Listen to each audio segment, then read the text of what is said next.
All right, shalom, shalom. First things first, I want to give honor and praise unto Yahweh. A good score brings benefits, but people with low scores lose rights. The cinema names and shames people considered and we give double honors to our apostles and our elders, which are apostle elders, a great millstone, which feed us with knowledge, wisdom, and understanding through the spirit and power of Yahweh Shemi Al-Shai. Let's jump right into this.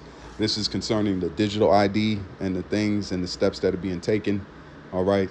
The title of this lesson is a digital prison is being built. All right. A digital prison is being built. So this is, I knew the credit score system over there in China was extensive, but this story goes into people that have been blacklisted. There's over 7 million people that are put on this blacklist of people that are pretty much blacked out of society. Even though they have identification and supposedly in the system, their credit score has put them down into a lower rank. Okay, they're not able to travel, they're not able to own land, they're not able to rent houses, so their children aren't able to go to certain schools. So it's a literal digital prison. Now this is the rollout. Just like everything is made in China, the prison system is made in China also.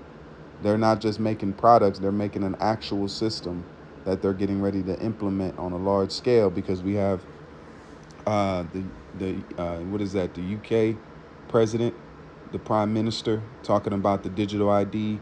Australia, Russia's now talking about the digital ID. So this is going to lead to be able to implement this type of system. And it's already being dry run. It's already being tested in these places, okay? Because China's population is huge. And if it can function here, it can function in the less populated areas easily, okay? And then you see the story here where people, their face is plastered, their scores are pretty much showed off. They're pretty much being embarrassed. Their phone numbers are being tagged. So this is a blacklist of those that are dissidents, those that are against the status quo. So this is the time, this is thing that's coming. This is, John witnessed this, okay? Because this time is going to be a charagma. That's what's going to happen. That's what's going to be the thing. The cataclysm is going to cement it, because you're not just going to be tracked visually by cameras and everything else. Your mark, your ID that's linked to that is going to be tracked also. So if you causing an uproar or you going against the status quo, you're going to be placed on that blacklist. And if you don't have it, you'll be pushed out to society either way. But this system runs without having a chip in them. This runs just purely off of your facial recognition, biometrics. So you're going to have a code attached to who you are. So let's go ahead and play this video. but people with low scores lose rights. The cinema names and shames people considered untrustworthy, plastering their details, even their addresses, across big screens. It's a matter of principle. Those people have to be condemned. Those people aren't honest, so they have to pay the price. It's only right to pay your debts. You have to blacklist those that don't. The Supreme Court has created a blacklist for so-called bad citizens, those whose ratings have dropped to zero. On it are companies, but also 23 million people to date. Among them is this journalist Liu Hu. He got a little too close to uncovering corruption among high-profile party members. After being sued for defamation by the subject of a story he'd written, he was blacklisted. He only realized when he tried to buy a train ticket and was told he was banned from traveling. That tells me I'm still on the blacklist.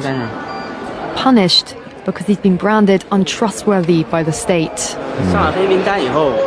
Once you're blacklisted, you can no longer get a bank loan, start a business, buy an apartment, or even send your children to a private school.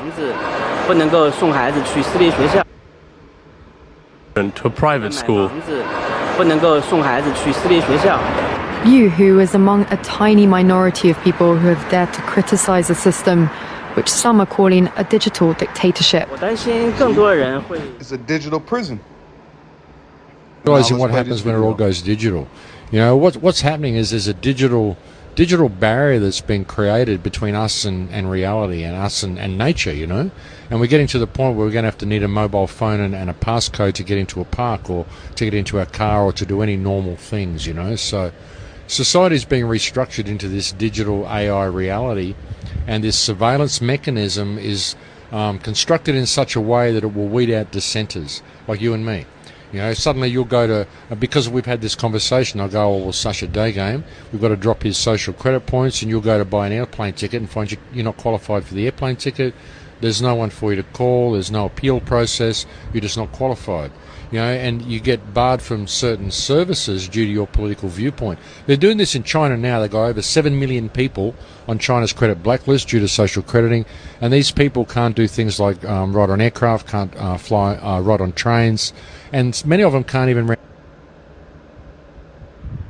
So you're seeing it. You're witnessing it right here. So in China, for example, This is Jordan Peterson. this is going to happen here, I think, too. Although maybe people will fight it.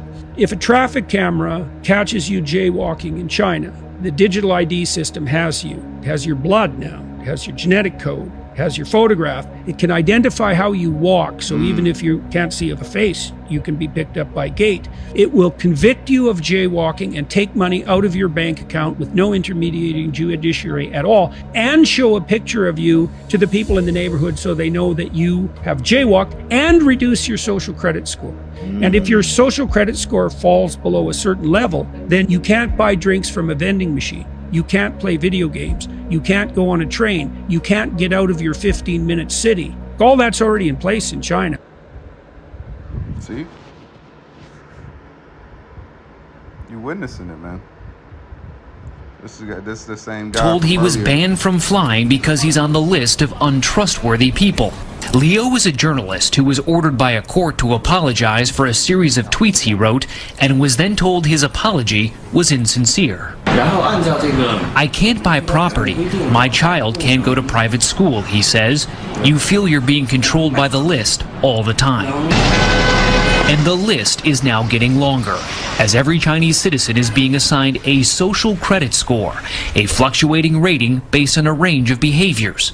It's believed that community service and buying Chinese-made products can raise your score. Fraud, tax evasion, and smoking in non-smoking areas can drop it.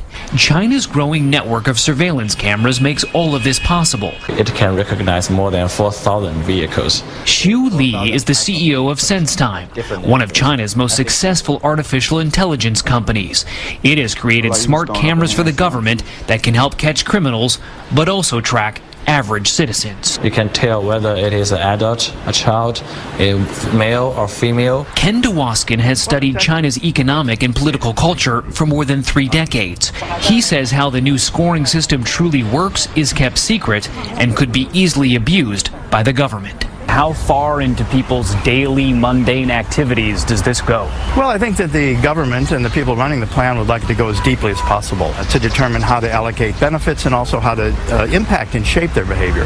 The fear, of course, is that the government may use this social credit scoring system to punish people that it deems not sufficiently loyal. Digital prison that is being built right in front of your face, okay? This is a digital prison that is being built right in front of your face. Okay? That's why, hey, we gonna take our chances with the Lord, man. You know, and I'm gonna tell you, brothers, you know, those that are really, you know, had situations in life where, hey, the Lord took care of, you know, that's all I'm gonna say. And Lord had came through, you know, for a long time. You know, that's why even Yahushua said, he said, sent you out without script. You know, did you want for anything? So that's the spirit we're going to have to be in, you know, through these times, because they're going to try. Just like the apostle says, you miss a couple meals. You know what I'm saying? This society is going to blacklist those that have a thought in their mind, that are thinking and trying to use their own critical thinking.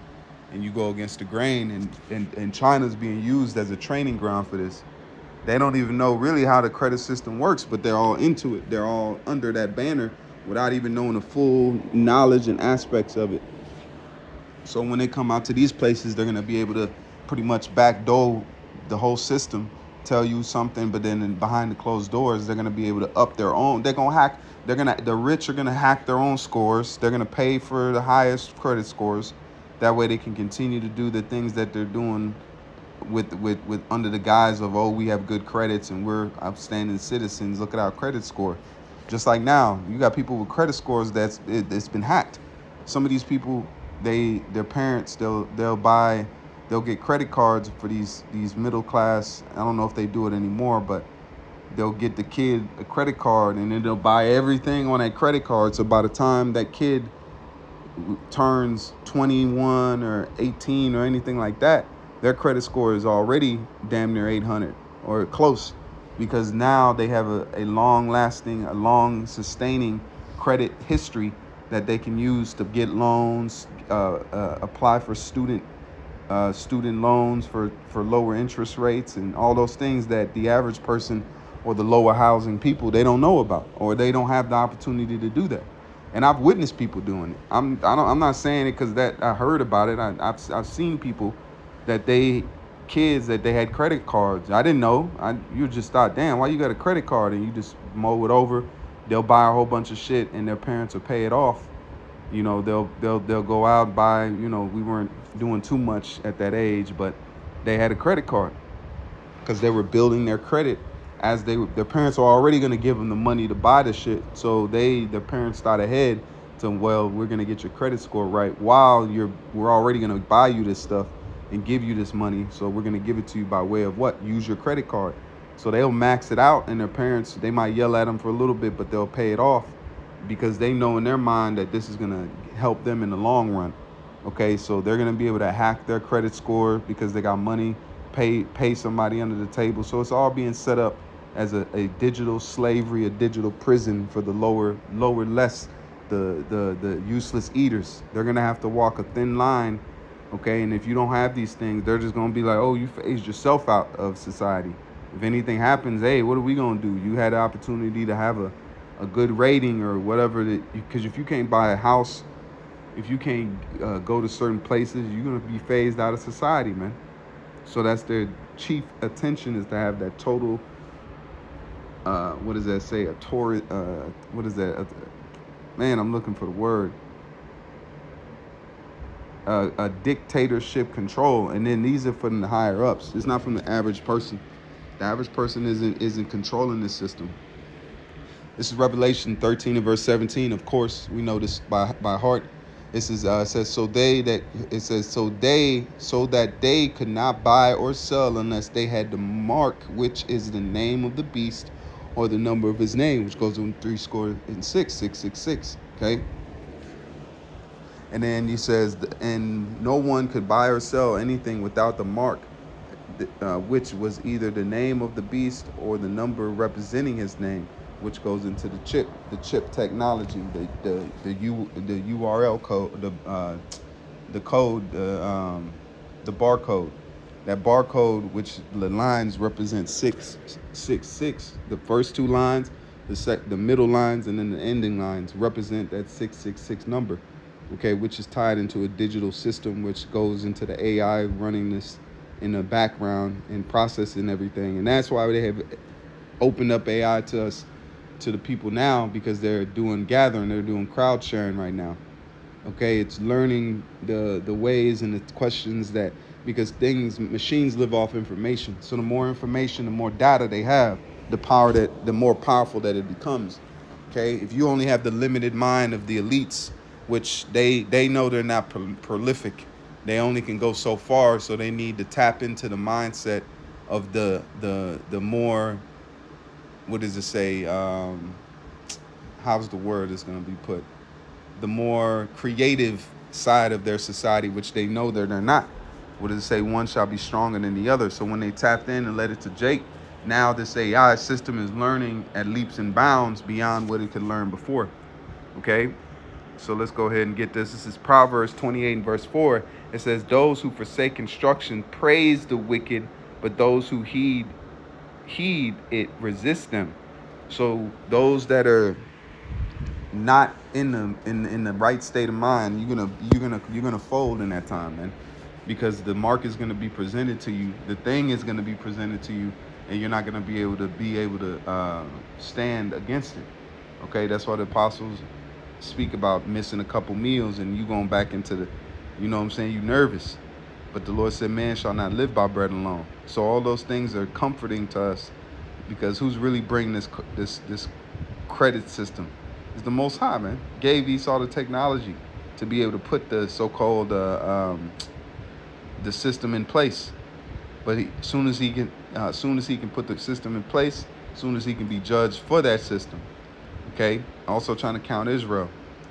But the main point is, by pushing the system of the mark of the beast, the MOTB, then that's going to push more attention to him being taken down because of the oppression that's going to come with it.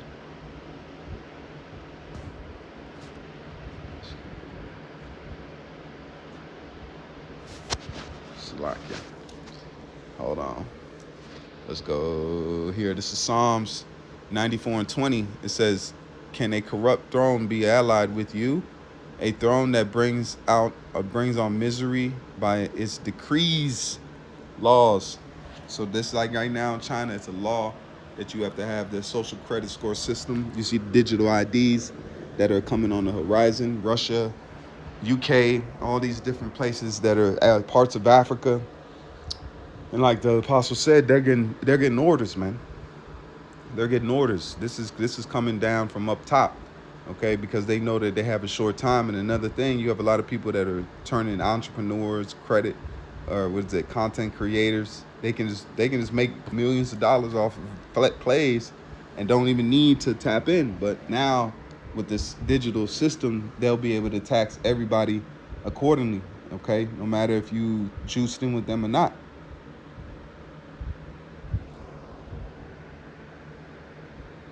So let's read it again. It says, NLT says, can unjust leaders claim that Yahweh is on their side?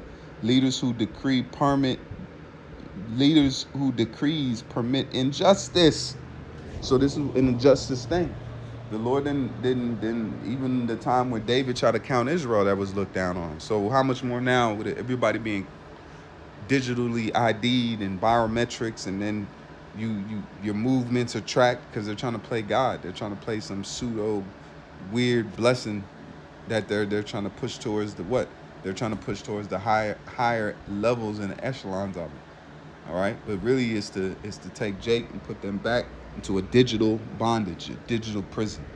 Okay, so I just wanted to bring that information out. Lord willing, that edifying lesson with that, I say call Allah Yahweh, Bahashem Yahweh Shai, Bahashem Chakodash. Until the next time, I say Shalom. And more now than ever, keep faith. Shalom.